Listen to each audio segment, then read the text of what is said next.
Stake holder হিসেবে বাংলাদেশের কোনো পার্টিসিপেশন ছিল না।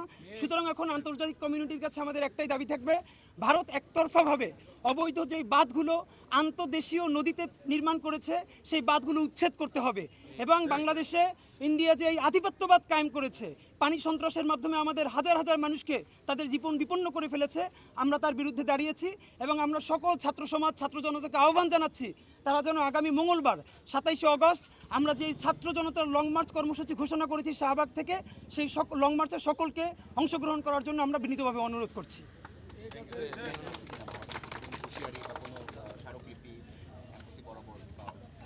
আমরা আসলে এখন যেটা করতে চাচ্ছি, আপনারা জানেন বাংলাদেশে ইন্ডিয়ান এম্বাসি ওরকম একটা ফাংশনাল নাই। সুতরাং ইন্টারন্যাশনাল কমিউনিটিকে আমরা জানাতে চাচ্ছি যে ভারতের যে আধিপত্যবাদ বাংলাদেশের বিরুদ্ধে, এটাকে ইন্টারন্যাশনাল কমিউনিটিকে জানতে হবে এবং তাদেরকে রুখে দাঁড়াতে হবে ভারতের বিরুদ্ধে বাংলাদেশের মানুষের পক্ষে। এটা আমরা জানাতে চাচ্ছি সবাইকে। ওকে, থ্যাংক ইউ।